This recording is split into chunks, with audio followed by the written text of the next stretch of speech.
If you're poor in the United States between the ages of 25 and 60, you have no disabilities and no dependents.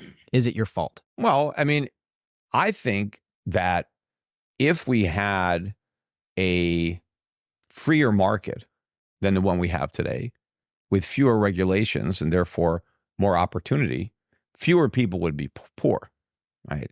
So to a degree, the government is the reason that more people find themselves in a state of poverty than would otherwise be the case if the government stayed out and we had more freedom, which means we'd have more opportunity.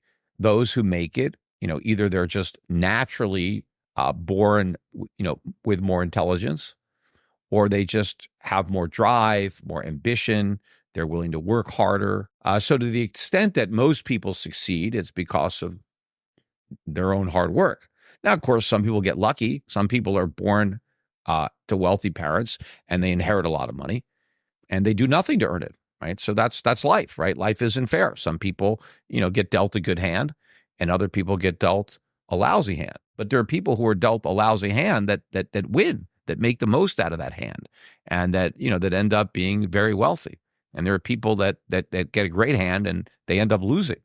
Right? They squander their money. Am I trying to say, should I blame people? I mean, I'd have to look at their individual choices and their circumstances. I mean, did they just really get a bunch of bad breaks? What did they do? How did they find themselves in their circumstances? Look at, the choices that they made, how they ran their lives. Some people could have just gotten unlucky and they just happened to be the victim of a string of unfortunate events. People are by and large responsible. Even if the government makes it harder to succeed, they don't make it impossible. And what do you think we should do about the people that do just want to be lazy? They want to eat, sleep, play video games, work the bare minimum, and exist in their life. They need to figure out how to exist that way without compelling somebody else at gunpoint to take care of their needs. So look, if you don't want to work, if you just want to lie around and play video games, then you figure out how to afford to do that. Where you figure out where you're going to get your food, because nobody owes you any of those things, right? You're on this world, and the rest of the people that are here don't have a duty to feed you, clothe you, house you. You have to figure out how to do all those things. Now, if it's more important to you to just lie at home and play video games, well, then that's your priority. So maybe you stay and live with your parents and convince them to pay your bills, right? But don't, expect other people, right, who to pay your bills for you. And of course, if you created a world where everybody can just choose to do nothing and play video games, well, what if everybody makes that choice?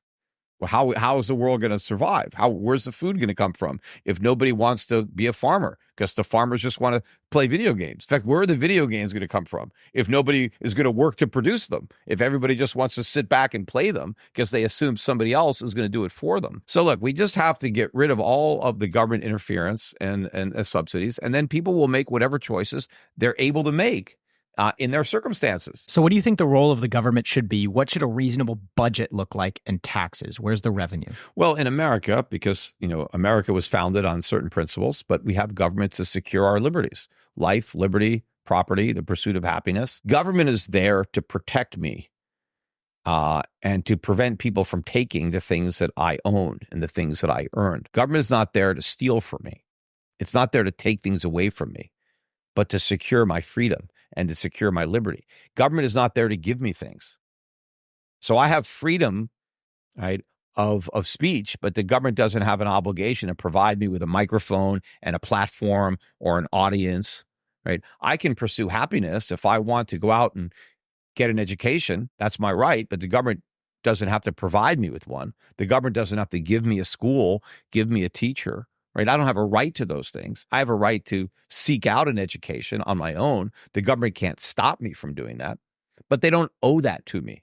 Right? I can't force my neighbor to pay for that. I have a right to eat. I don't have a right to food. If I'm hungry, I can't steal your food. I can't elect a politician to steal it from you. I have a right to go out and, grow my own food or try to trade with farmers who grow food, do some work or trade something else. Or I can even go to somebody and ask for free food because I'm hungry and maybe they'll give it to me. But I can't take it from somebody else. I can't take what doesn't belong to me. And I can't vote for a politician to steal in my behalf, right? Theft is wrong. No matter who does the stealing, no matter how many people vote for the thief, theft is still wrong, right? You don't change the nature of that relationship. Now, we have decided, I think, in American society that collectively there are certain things that we're going to pay for through taxes. Police, on the federal level, it would be a military to protect all of us from foreign invasion, right? We want to have a government. We want to have, embassies, and we want to have certain things that the federal government legitimately does. Well, then, collectively, we're going to pay for them. That is not theft because the money is being used to benefit everybody equally, including the people who are taxed. Whereas the way it works now is the government takes money from one person and just gives it to somebody else. Right? It's not used for the benefit of the nation, for the collective well-being, for the general welfare, right? Like it says in the Constitution, but it's for the specific welfare of the individual who gets the money. And it's taken from an individual who derives no benefit from that. So what do you think the tax rate should be? Well, personally, I don't think there should be an income tax at all, so the tax rate should be zero. I don't think there should be a payroll tax, so that tax should be zero. I think the government should fund itself on indirect taxes, which is how the government funded itself until 1913. It was predominantly tariffs. And so they're fine, or you can have taxes on certain goods, taxes on alcohol, tobacco. We have those taxes now, taxes on gasoline. There are federal taxes that we have. That used to be it. That used to cover everything. The only reason we have an income tax is because we have all these welfare programs, Social Security, Medicare, Medicaid, all these other government involvement, getting government in education and all this stuff that it shouldn't even be involved in. Do you think government should enforce parking laws? Not the federal government. The local government? Well, sure. Look, the local government can certainly do these things if it's a public road, a public parking lot. Then the government should, be in charge. But if it's if I own a piece of land, they shouldn't require me to set aside handicap spaces. I mean, I should be able to decide how I'm going to organize my private parking lot. Even if it's publicly accessible, it's private property. So if I own a restaurant, if I own a store, I can configure my parking lot however I want. And if it means there's no place for the handicapped to park, well, then I lost out on that business, right? I mean, so it should be up to me to decide and my customers to decide, how I'm going to organize my private restaurant. But if it's a public facility, if it's a government building, then the government can decide how they want to do it. What do you think about either a flat tax or implementing a consumption tax where you're only taxed if you spend money? Well, a flat tax, flat income tax is better than the progressive tax that we have today. I would just assume have the rate be zero, right? That's the flat rate I want. But if it was a choice between a graduated progressive tax where some people pay nothing and other people pay a lot, I would rather have a flat tax without all the deductions and all the distortions that come along with that. I think that'd be a much fairer system, a much easier system. But I think the best system is to not tax income at all. Yes, a consumption tax. Consumption tax is a tariff. National sales tax, value-added tax. Those are the type of taxes that would fall on consumption. They're much better from an economic perspective. They don't discourage savings, investment, production. They tax people when they consume their wealth, not when they create their wealth. So it's much better for economic growth. It's much better for individual liberty and freedom. You don't have to keep records. You don't have to file returns. You don't have to, swear under perjury. You don't have to face audits. When you pay your sales taxes, it's built into the price. Nobody really cares. I mean, yes, I pay a sales tax when I go to the store, but I don't keep records. I don't have to hire an accountant to figure out how much sales tax I owe, right? So it's a much better way. It's a much more efficient way to fund the government. That's what I would like. And that's why the founding fathers made it so hard for the federal government to collect a direct tax, like an income tax. They envisioned that the federal government would only resort to those taxes in a war, like when it really needed a lot of money.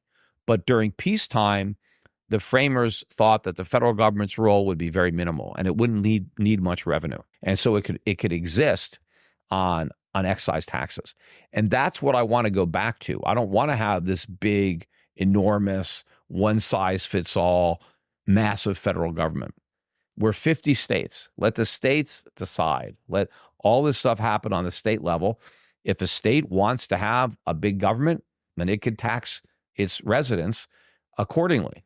And if the people of the state are happy paying those high taxes, they can stay there and pay them. If they don't, they can go to a state that has smaller government and lower tax.